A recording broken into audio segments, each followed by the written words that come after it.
आप देख रहे हैं उज्जवल जी न्यूज।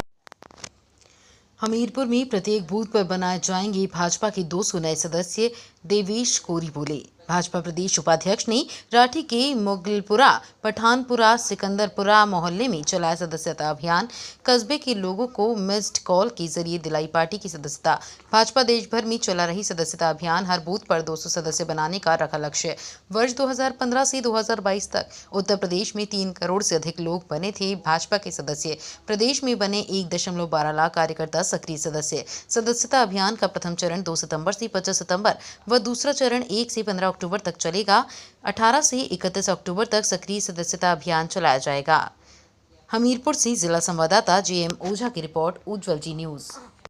का जो संगठनात्मक स्ट्रक्चर ऑफ ऑर्गेनाइजेशन है उसको बनाने के लिए प्रत्येक सत्र में चुनाव की प्रक्रिया होती है। हम सभी जानते हैं कि भारत एक लोकतांत्रिक देश है और लोकतंत्र का मतलब ये है कि हम राजनीतिक दल को लोकतंत्र की तरह से चलाएं, चुनाव कराएं, सदस्यता कराएं।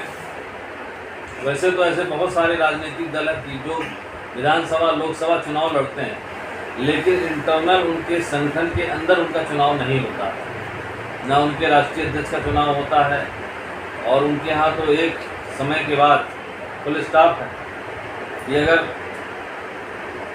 मुलायम सिंह राष्ट्रीय अध्यक्ष हैं तो फिर जब तक वो जीवित रहे तब तक वही राष्ट्रीय अध्यक्ष रहे। फिर उनके बाद बने तो उनके पुत्र बन गए। और इतना वेरिएशन भी नहीं है कि उनकी जात समाज का तो छोड़िए, उनके कार्यकर्ताओं को तो दूर की बात है, वो उनके चाचा तक को उनको बर्दाश्त नहीं किया गया। मायावती जी जब से राष्ट्रीय अध्यक्ष बनी है कांसीराम के बाद, तब से वही है लगातार। अब जब तक वो रहें, जब तक जीवित हैं, तब तक वो रहेंगे। कुल मिलाकर के लोकतांत्रिक व्यवस्था में विश्व के बिगेस्ट एक डेमोक्रेसी है, the biggest democracy of the world कहा जाता है भारत देश। उस डेमोक्रेसी का मतलब है कि बाहर भी आप चुनाव कराइए, इंटरनल भी चुनाव कराइए। तो चुनाव तभी होंगे जब उसके सदस्य बनेंगे, वरना वोट कौन डालेगा।